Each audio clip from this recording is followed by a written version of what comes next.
नमस्कार। नंबर 5 पे जो किताब है वह है वो ध्यान विज्ञान, ध्यान में प्रवेश करने की 115 सहज विधियाँ।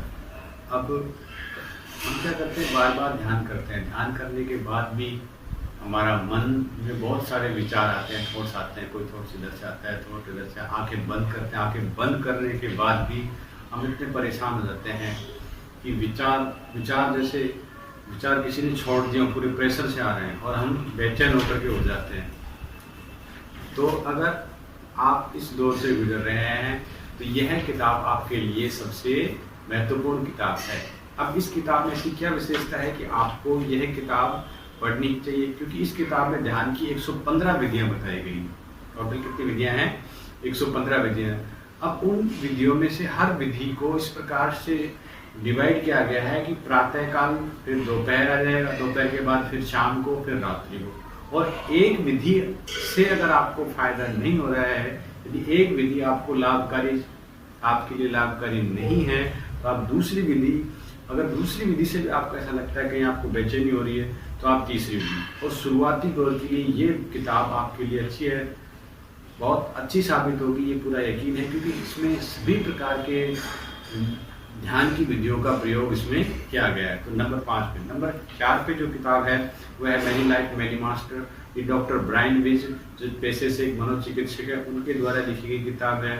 अब जैसे जैसे हम ध्यान करते हैं तो हमारे अंदर कहीं ना कहीं एक फियर ऑफ डेथ छिपा रहता है। अब वो मृत्यु का जो एक भय है वो कहीं ना कहीं हमारे भीतर ऐसे घर करके बैठा हुआ है कि वो हमें किसी भी चीज़ को जानने में जो उत्सुकता होती है उसको वह खत्म करता है। तो अगर जब तक हम इसको नहीं जान पाएंगे, यानी शरीर अलग है, आत्मा अलग है, तो उनको जब तक हम नहीं पहचान पाएंगे तब तक हमारे लिए आध्यात्म अधूरा है। तो अब हमें क्या करना चाहिए ताकि हम इन चीज़ों को जान लें। तो इसीलिए इस किताब को जैसे पढ़ेंगे तो इसमें एक कहानी बताई है, वो सच्ची कहानी है। इसमें कैथरीन नाम की एक लड़की है जो उसमें अंदर, जब उसके अंदर का एक पारंपरिक चिकित्सा है वो काम करना बंद कर देती है, बहुत डरी है, सहमी सी है। डॉक्टर ब्रायन विज के पास आती है, तो डॉक्टर ब्रायन विज उनका सम्मोहन के द्वारा उनका इलाज करते हैं, और हिप्नोसिस के द्वारा जब उनको सम्मोहन की अवस्था मिल जाते हैं तो एक एक कर करके उनके 86 जन्म जब वो बताती है सम्मोहन के दौरान, यानी पास्ट लाइफ रिग्रेशन उनका क्या होता है। और हर बार उसकी जो मृत्यु होती है वो किसी न किसी प्रकार की आपदा हो, भयंकर बीमारी हो, अकाल हो, और वो जो डर है उसके साथ चले जाते हैं और वो ही उसे अगले जन्म में वो डर उसके साथ रहते हैं। और मृत्यु के पश्चात वह अपने आप को इस शरीर से अलग पा करके उसकी जो आत्मा है एक अलग स्पेस में चली जाती है। और जब आत्मा जो संदेश देती है वो संदेश बहुत महत्वपूर्ण होते हैं। उन संदेश से अपने को, आपको और मेरे श्रम को, इन सबको आपको फायदा होगा। तो ये किताब आप जरूर पढ़ें। नंबर जो 3 पे किताब है वो है अनंत चेतना की खोज में। माइकल ए सिंगर के द्वारा लिखी गई ये किताब है।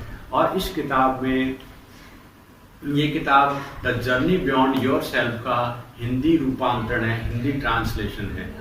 ये किताब इतने सरल शब्दों में लिखी गई है कि हम जैसे जैसे इस किताब को पढ़ते जाएंगे एक परम शांति की अवस्था हमारे अंदर महसूस होगी, सेल्फ अवेयरनेस विकसित होगी। अब इसका एक पैराग्राफ मैं आपको बता रहा हूँ। इस किताब में एक पैराग्राफ है जिसमें एक छोटा सा टॉपिक है। मान लो आपके अंदर एक ईर्ष्या है, तो सबसे पहले हम उस ईर्ष्या के उस अंश को खोजेंगे कि वह ईर्ष्या कि हमारे शरीर के किस अंश में है। ठीक है। अब जैसे ही हमें उस अंश का पता लगेगा तो हम देखेंगे कि हमारे शरीर के किस अंश से हमारे अंदर अशांति उत्पन्न हो रही है। और जब हम उस अंश को देखेंगे, दृष्टा बन के देखेंगे, तो वह समस्या धीरे धीरे धीरे विलुप्त होती चली जाएगी। क्योंकि जैसे जो अंश होता है और हम दृष्टा होते हैं, अंश को जब दृष्टा देखता है तो उस अंश को ऊर्जा मिलना बंद हो जाती है और वह धीरे धीरे विलुप्त होने लग जाता है। तो ये नंबर 3 पे किताब थी। नंबर 2 पे जो किताब है कृष्णमूर्ति, जे कृष्णमूर्ति की किताब है शिक्षा क्या है। कृष्णमूर्ति ने लिखी है, ये उनकी वार्ताओं का संग्रह है, जो स्टूडेंट्स के साथ उनकी वार्ताएं हैं उनका ये संग्रह है। तो आपको क्यों पढ़नी चाहिए? अगर आप मान लें कि स्टूडेंट है, आप बहुत सारी बुक्स पढ़ते हैं, अपने फिजिक्स पढ़िए, मैथ्स पढ़िए, हिस्ट्री पढ़िए, ज्योग्राफी पढ़िए, परंतु हम जैसे जैसे हमारी स्कूली शिक्षा पूरी करते हैं, स्कूली शिक्षा पूरी करने के बाद हमें उस जीवन में धकेल दिए जाते हैं जिसका हमें कोई लाभ नहीं होता है, और हम ऐसे स्टेप उठा लेते हैं जो हमारे जीवन के लिए बहुत ही गलत साबित होते हैं। तो जैसे हम ये किताब पढ़ेंगे, हमें इनका हमारी लाइफ के प्रति हमारी जो समझ है वो विकसित होगी। अगर आप एक टीचर हैं तो आप बेहतर तरीके से समझ पाएंगे स्वयं को और अपने स्टूडेंट्स को, और अगर आप एक अध्यात्म में रुचि रखने वाले हैं, अध्यात्म को जानना चाहते हैं, तो भी आप ये किताब जरूर पढ़ें। नंबर फर्स्ट पे फिर एक किताब है, प्रथम और अंतिम मुक्ति, कृष्ण मूर्ति की ही है, English edition, the first and last freedom का हिंदी रूपांतरण है। इस किताब में जीवन के सभी पहलुओं को कृष्णमूर्ति ने समझाया है, सभी पहलुओं को हल किया है।